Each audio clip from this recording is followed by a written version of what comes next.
Hello all welcome back. இந்த வாரம் long weekend Gandhi Jayanti leave அப்படிங்கிறதுனால ஊருக்கு போயிருந்தோம்.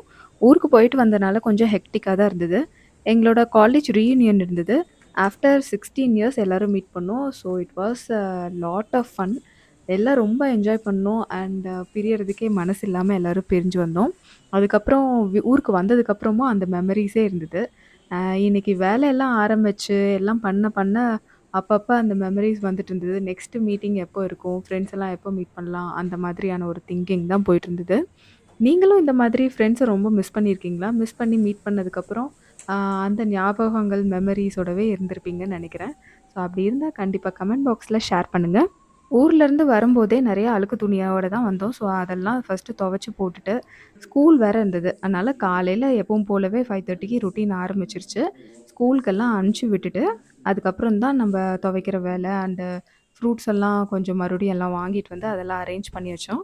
தீபாவளி கிளீனிங்க நான் ஆரம்பிச்சுட்டேன். ஏன்னா, கொஞ்ச நாள் தான் இருக்கு. இப்படின்னு திரும்பி பார்க்கறதுக்குள்ள தீபாவளி வந்துரும். அதுக்கப்புறம் எல்லாத்தையும் ஒரே நேரத்தில கிளீன் பண்ண முடியாது. இப்போ எக்ஸாம் போயிட்டுருக்கனால, எக்ஸாம் முடிஞ்சோனே பார்த்தீங்கன்னா, 10 டேஸ் லீவ் விடுவாங்க. இங்க தசரா வெக்கேஷன் அப்படின்னு சொல்லிட்டு. நாங்க பெங்களூர்ல இருக்கனால. ஸோ தசராக்கு நாங்க அகைன் ஊருக்கு வந்துருவோம். அதுக்கப்புறம் பார்த்தீங்கன்னா, கிளீனிங்கே பண்ண முடியாது.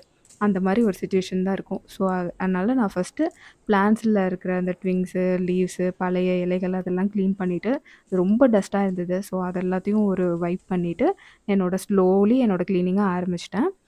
இது பார்த்தா அப்படி தான் இருக்கும். நம்ப கொஞ்சம் கொஞ்சமா பண்ணும்போது எப்பவுமே ரொம்ப ஈஸியா கிளீன் பண்ணி முடிச்சிடலாம். நான் எப்பவும் ஒரே அடியா ஒரு 2 நாள் உட்காந்து கிளீன் பண்றத விட, டெய்லியும் கொஞ்சம் கொஞ்சமா ஒரு ரூம், ஒரு கப்போர்ட் அப்படின்னு சொல்லி டீக்ளட்டர் பண்ணி, நம்ம டீட்டெயில்டா கிளீன் பண்ணும்போது எப்பவுமே ஒரு நல்ல சாட்டிஸ்ஃபேக்ஷன் கிடைக்கும். ஊர்ல என்னோட நீஸ், கரெக்ட்டா சொல்லணும்னா என்னோட ஹஸ்பண்டோட அண்ணா பொண்ணு. அவ வந்து எனக்கு இந்த தஞ்சாவூர் பொம்மை தஞ்சாவூர் போயிருந்தப்போ வாங்கிட்டு வந்தேன்னு சொல்லி கிஃப்ட் பண்ணியிருந்தா. நான் ரொம்ப ஆசைப்பட்டு கேட்டுட்டு இருந்தது. அவ வாங்கிட்டு வந்துட்டா அன்னைக்கு. அது ரொம்பவே அழகா இருந்துச்சு. அதுவும் நான் தனியா இல்லாம பேரோட வாங்கிட்டு வந்தது எனக்கு ரொம்ப ரொம்ப புடிச்சிருந்தது. ஸோ நான் அத வீட்டுக்கு கொண்டு வந்து அத செட் பண்ணிட்டுருந்தேன். இது எவ்வளோ ஒரு ட்ரெடிஷ்னல் ஆர்ட். எவ்வளோ அழகா வந்து அந்த பொம்மைய வந்து ஆட வச்சிருக்காங்க. அதில எவ்வளோ ஒரு சூப்பரான ஒரு ட்ரெடிஷ்னல் அந்த எத்னிக் டச் இருந்தது அப்படிங்கிறத ஆ பார்த்து சொல்லிக்கிட்டே இருக்கலாம். இந்த மாதிரி ட்ரெடிஷ்னல் டாய்ஸ் எல்லாம் எனக்கு ரொம்பவே பிடிக்கும். ட்ரெடிஷ்னல் அப்படின்னு சொல்ற எல்லாமே எனக்கு ரொம்ப பிடிக்கும். கொஞ்சம் கான்டெம்பரரி ஸ்டைல்ல இப்போ எல்லாமே நெறைய அந்த மாரி வந்திருக்கு. இத எங்க வைக்கிறது அப்படின்னு சொல்லிட்டு ஃபைனலி ஒரு டிசைட் பண்ணி ஒரு இடம் அதுக்கு செட் பண்ணிட்டேன். இருந்தாலும் வந்து அத என்னமோ அங்க உறுத்திட்டே இருந்தது. ஸோ ஐ திங்க் இன்னும் சேஞ்ச் பண்ணுவேன்னு நெனைக்கிறேன். இந்த ஃபைனல் வீடியோல அத எப்படி ஃபைனலா நான் செட் பண்ணேன் அப்படிங்கிறத காட்டுறேன். காலையில ஒரு வழியா எல்லா வேலையும் முடிச்சாச்சு. இன்னும் ஸ்டில் கொஞ்சம் தேங்காய் துருவுறது. ஏன்னா தேங்காய் வந்து நான் ஊர்லேருந்து கொண்டு வந்தப்பவே ஆல்ரெடி வெடிச்சு போயிடுச்சு. ஸோ அந்த வெடிச்ச தேங்காவ கண்டிப்பா துருவி தான் வைக்கணும். நான் இல்லாட்டி யூசுவலா துருவி நான் ஃப்ரிட்ஜில எப்பவும் வைக்க மாட்டேன்.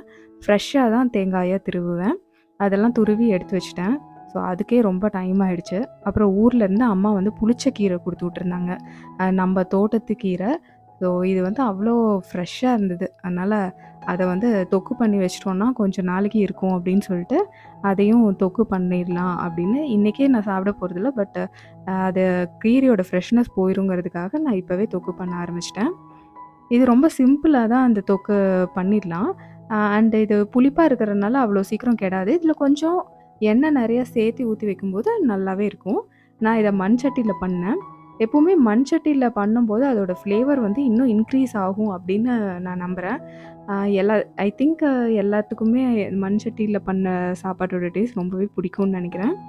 அதுவும் இந்த கீரை இந்த மாதிரி ஐட்டம்ஸ், புளிக்குழம்பு இதெல்லாம் மண் சட்டியில வச்சோம்னா, நல்லா ரொம்பவே டேஸ்டியா இருக்கும்.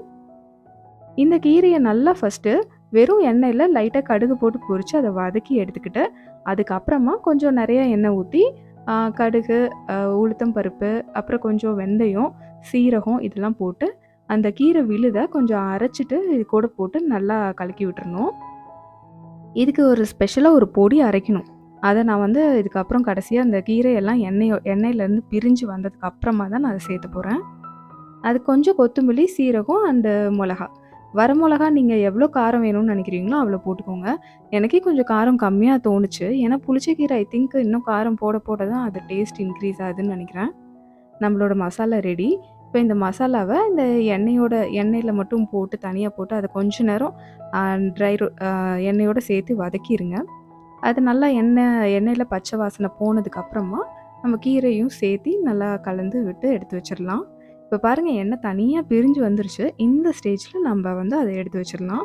நான் அத வந்து ஒரு நாள் ஃபுல்லா மண் சட்டியிலேயே வச்சுட்டேன். ஆக்சுவலி அத நான் எவ்ளோ கீரை இருக்குன்னு நெனச்சேன். கடைசில பார்த்தா ரொம்ப கம்மியா தான் ஆயிருந்தது. அதுவும் சீக்கிரமாவே தீர்ந்துருச்சு. ஊர்லேருந்து வந்தனால தோசை மாவு இதெல்லாம் கம்மியா இல்ல. ஸோ, அதனால சப்பாத்தி, பூரி அப்படின்னு தான் 2 நாளுமே போச்சு. இன்னைக்கு இந்த சப்பாத்திக்கு வந்து எனக்கு எப்பவுமே வெங்காயம் வந்து பச்சை வெங்காயம் கடிச்சு சாப்பிடுறது ரொம்பவே பிடிக்கும். அது என்ன பழக்கம்னு தெரியல. இது எங்க அப்பா கிட்ட இருந்து வந்துருச்சு அப்படின்னு நான் நெனைக்கிறேன். நீங்களும் ட்ரை பண்ணி பாருங்க. பச்சை வெங்காயம், சப்பாத்தி இருந்தா போதும். எனக்கு வேற எதுவும் தேவையில்ல.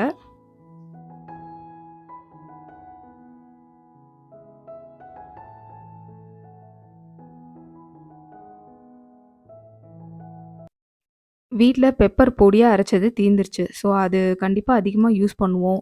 எக்கு இந்த மாதிரி பொருள் எப்படி இருந்தாலும் அந்த பெப்பர் யூசேஜ் அதிகமா இருக்கும். ஸோ, அதனால அத எப்பவும் அரைச்சு வச்சுக்கிறது வழக்கம். அரைச்சு இந்த மாதிரி ஒரு ஸ்ப்ரிங்க்லர் பாக்ஸ்ல போட்டு வச்சுட்டோம்னா, ஆ ரொம்ப ஈஸியா இருக்கும். கன்வீனியன்ட்டா இருக்கும் ஸ்டோரேஜ்க்கு.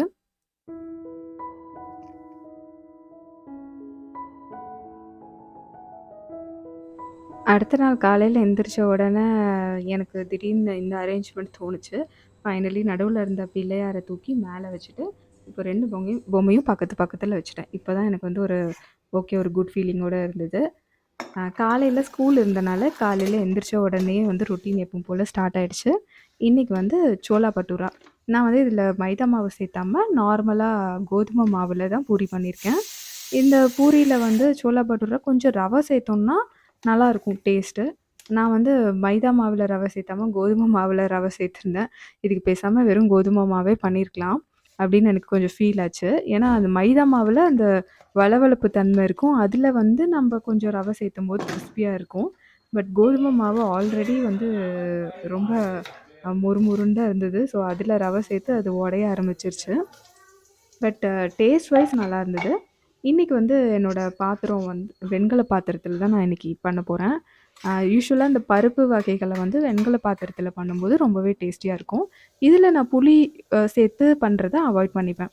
புளினாலே வந்து கல் சட்டி இல்லாட்டி மண் சட்டி இந்த 2 தான். நார்மலான சோலா பட்டூரா தான். இந்த சோலா மசாலா வந்து நான் நைட்டே வந்து ஊற வச்சிருந்தேன் பிளான் பண்ணி. ஸோ காலையில எந்திரிச்சு சோலாவ வந்து வேக வச்சு எடுத்துக்கிட்டேன். அது குக்கர்ல ரெடியா இருந்தது. அதுக்கப்புறம் வெங்காயம், தக்காளி இதெல்லாம் நல்லா அரைச்சு ஊத்திட்டு, அது கூட எல்லா மசாலாஸும் சேர்த்துப்பேன்.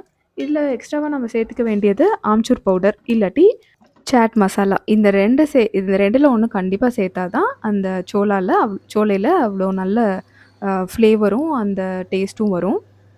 ஃபைனலி பூரியெல்லாம் எடுத்து வச்சுட்டேன். பூரி எப்பவும் போல புஸ்ஸுன்னு தான் வந்தது. ஆனா நேரம் ஆக ஆக கொஞ்சம் ரொம்பவே மொறுமொறுன்னு ஆயி உதிர ஆரம்பிச்சுருச்சு.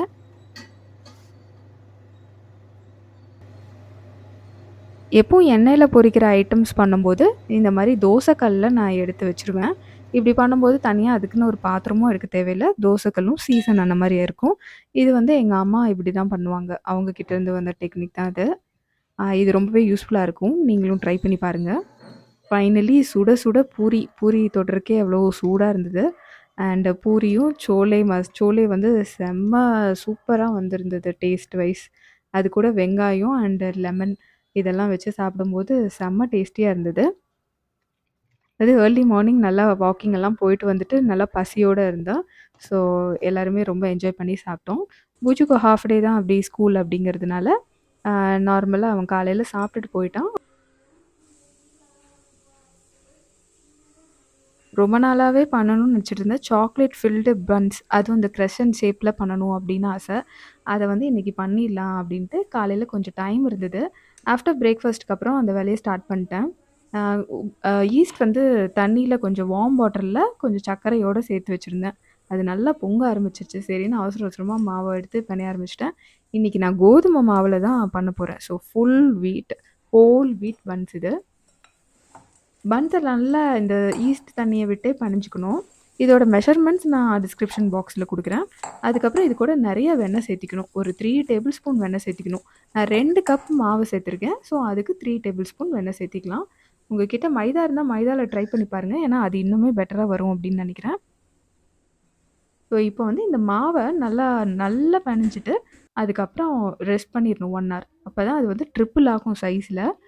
கோதுமை மாவும் அதே மாதிரி ட்ரிப்பிளாக வந்திருந்தது. பாருங்கள் எவ்வளோ பஃபியாக வந்திருக்கு அப்படின்னு சொல்லிட்டு. இந்த மாதிரி வந்தால் தான் உங்களோட பன்ஸ் வந்து நல்லாவே பஃபியாக வரும். இப்போ இதை மறுபடியும் ஒரு 5 நிமிஷம் நல்லா நீட் பண்ணணும். இதில் வேலையே பார்த்தீங்கன்னா நல்லா நீட் பண்ணுறது தான். நீட் பண்ணிவிட்டு இதை வந்து நம்ம ட்ரையாங்கிள் ஷேப்பில் நம்ம கட் பண்ணணும். ஸோ கத்தியோ இல்லை பீஸா கட்டரோ இந்த மாதிரி ஏதோ ஒன்று வச்சு நீங்கள் கட் பண்ணலாம். நீங்கள் ரவுண்டாகவும் தேய்ச்சிக்கலாம், இல்லாட்டி ஸ்கொயராகவும் தேய்ச்சிக்கலாம். நான் வந்து ஸ்கொயராக தேய்ச்சா கொஞ்சம் வேஸ்டேஜ் கம்மியாகும் அப்படின்னு நினச்சி அந்த மாதிரி பண்ணேன். பட் ரவுண்டாக பண்ணாலும் இதே மாதிரி ட்ரையாங்கிள்ஸ் தான் கிடைக்கும். ஸோ இது வந்து கொஞ்சம் பெரிய ட்ரையாங்கிளாக போச்சு. ஆக்சுவலி இன்னுமே சின்னதாக ட்ரையாங்கிள்ஸ் போட்டிருக்கலாம். ஏன்னா ரொம்ப பெரிய பன்ஸோட சின்ன சின்னதாக நிறைய பன்ஸ் பண்ணும்போது இன்னுமே டேஸ்டியாக இருக்கும். நான் இதில் வந்து சாக்லேட் ஃபில்லிங், ஜாம் ஃபில்லிங், அப்புறம் பீனட் பட்டர் ஃபில்லிங் அப்படின்னு நிறையாவே பண்ணேன். ஸோ ஃபஸ்ட்டு பன்ஸ் வந்து ரொம்ப கொஞ்சம் பெருசாக போயிடுச்சு அப்படிங்கிறதுனால, அடுத்ததெல்லாம் வந்து நான் அகைன் அந்த ட்ரையாங்கிள இன்னொரு இது கட் பண்ணி வச்சுக்கிட்டேன். ஸோ இப்படி பண்ணும்போது பார்த்தீங்கன்னா, நமக்கு நிறைய பன்ஸ் கிடச்சிது. ஷேப்பும் ரொம்பவே அழகா இருந்தது. ஸோ இந்த மாரி அந்த பெரிய ட்ரையாங்கிளோட லாங் சைடில நம்ப தேவையான ஃபில்லிங்க வச்சுட்டு இப்படி ரோல் பண்ணிங்கன்னா, அழகா இந்த ஷேப் வந்துரும். ஸோ நான் பெருசா பண்ண 3 பன்ஸையும் ஃபர்ஸ்ட்டு ஃப்ரை பண்ணி எடுத்துக்கிட்டேன். ஓவன்ல வச்சு தான் எடுத்தேன். நீங்க வேணும்னா, நீங்க நார்மலா நீங்க குக்கர் செட்டப்ப வந்து நீங்க கடாயில உப்பு போட்டு பண்ணுவோம் இல்லையா? அந்த செட்டப்லயும் பண்ணலாம். கடைசியா கொஞ்சம் மாவு இருந்தது. அத நான் உருட்டி ரவுண்ட் ஷேப்ல இந்த மாதிரி பன் பண்ணிட்டேன். ஏன்னா, அதில ட்ரையாங்கிள்ஸ் வந்து ப்ராப்பரா வரல அப்படிங்கிறதுனால. ஸோ ஃபர்ஸ்ட் பேட்ச் ஆகுற வரையிலும் மத்த பேட்ச நம்ம ஒரு 10 நிமிஷம் வைக்கணும். இத நம்ம ரோல் பண்ணிட்டு, அதுக்கப்புறம் ஒரு 10 மினிட்ஸ் கழிச்சு தான் நம்ம பேக் பண்ணணும். பேக் பண்றதுக்கு முன்னாடி கொஞ்சம் பால்ல சர்க்கரைய கலந்து நல்லா மேல ஒரு மில்க் டிப்பு நல்லா ப்ரெஸ் பண்ணி விட்டுறணும். ஏன்னா, அப்பதான் மேல வந்து நல்லா கொஞ்சம் பிரைட் கலர்ல வரும். ஸோ ஒரு 20 மினிட்ஸ் நீங்க 200 டிகிரி செல்சியஸ்ல பேக் பண்ணாலே போதும். பன்ஸ் ரெடி ஆயிடும். ஃபர்ஸ்ட் பேட்ச் ஆறுறதுக்குள்ள அடுத்த பேட்ச வந்து நான் ரெடி பண்ணி வைக்க ஆரம்பிச்சுட்டேன். இது சூடா சாப்பிட்றதுக்கு அவ்வளோ சூப்பரா இருந்தது. அன்னைக்கு ஈவினிங் டீ டைமோட இதான் ஸ்நாக். புஜு வந்து அதுக்காக ரொம்பவே வெயிட் பண்ணிட்டு இருந்தான். அவனே என்ஜாய் பண்ணிட்டு ஓகே அப்படின்னு அவனோட அப்ரூவல் குடுத்துட்டான். நல்லா இருந்துச்சு ஆக்சுவலி. நீங்களும் கண்டிப்பா ட்ரை பண்ணி பாருங்க. அதுக்கு அடுத்தது நம்மளோட கிளீனிங் அந்த சைடில் அப்பப்போ அப்படி இப்படியே பண்ணிக்கிட்டே இருந்தேன். பன்ஸ் எல்லாம் குக் ஆகுற டைம் அந்த மாதிரி. அதுக்குள்ளே மத்தியானம் ஆயிடுச்சு. மத்தியானத்துக்கு வேற குக் பண்ணணும். யூசுவலாக ஸ்கூல் இருந்ததுன்னா பார்த்தீங்கன்னா, காலையிலே எல்லாம் பண்ணி முடிச்சிடணும். முடிச்சிட வேண்டிய சூழ்நிலை இருக்கும்.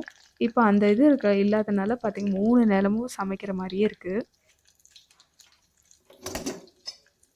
மத்தியானத்துக்கு ரொம்ப சிம்பிளாக தக்காளி ரசம், தக்காளி பருப்பு போட்டு ஒரு ரசம். இது ஒரே குக்கரில் தக்காளியும் பருப்பையும் வேக வச்சுட்டு ஜஸ்ட்டு நெய் ஊற்றி கொஞ்சம் மிளகாய் இதெல்லாம் போட்டு தாளிச்சிட்டோன்னா புளி இல்லாத ரசம் ரெடி. இதில் ரசப்பொடி மட்டும் நீங்கள் ஆட் பண்ணிட்டீங்கன்னா போதும். ரொம்ப சூப்பராக இருக்கும் இந்த ரசம். நெய் ஊற்றி சாப்பிடும்போது அவ்வளோ டேஸ்டியாக இருக்கும். இதுக்கு வேறு எதுவுமே வேண்டாம் சைட் டிஷ். இன்றைக்கி வந்து பன் பண்ணுறதுல ரொம்ப டைம் ஆயிட்டனால நான் வந்து ரசம் அண்டு அப்பளத்தோடு இன்றைக்கி முடிச்சிட்டேன். இதுவும் ஒவ்வொரு நாள் இப்படியும் நல்லா தான் இருக்கும் இல்லையா? ஸோ இன்றைக்கி அப்பளத்தோடு சேர்த்து கொஞ்சம் மோர் மிளகாயும் பொரிச்சு எடுத்துட்டேன். ஸோ ரசம், தயிர், அப்பளம், மோர் மிளகா அவ்வளோதான் இன்றைக்கி சிம்பிளான லன்ச். என்னோட ஒரு நாள் இப்படி தான் இருக்கும் மார்னிங் டு ஈவினிங். ஸோ இது எல்லா ஹோம் மேக்கர்ஸ் மாதிரியும் குக்கிங், க்ளீனிங் மாறி மாறி போயிட்டே தான் இருக்கும். இதில் நம்மளுக்கு பிடிச்சத சமைக்கிறது, நமக்கு பிடிச்ச மாதிரி ஹோம் டெக்கர்ஸ், நம்மளை சுற்றி நம்ம எவ்வளோ வந்து ஹாப்பியான திங்ஸ் வச்சுருக்கோம், எவ்வளோ ஹாப்பியாக ஃபீல் பண்ணுறோம் அப்படிங்கிறதுல தான் சேஞ்சே இருக்குது. இந்த வீடியோ எப்படி க்ளீனிங்கில் ஸ்டார்ட் ஆச்சோ அதே மாதிரி தான் க்ளீனிங்கில் தான் முடிய போகுது. அண்ட் இன்னொரு நல்ல வீடியோவில் உங்களை மறுபடியும் மீட் பண்ணுறேன். வீடியோ பிடிச்சிருந்ததுன்னா ஒரு லைக் போடுங்க. உங்களோட கமெண்ட்ஸ் அண்ட் சஜஷன்ஸை மறக்காமல் கமெண்ட் பாக்ஸில் சொல்லுங்கள். Bye friends.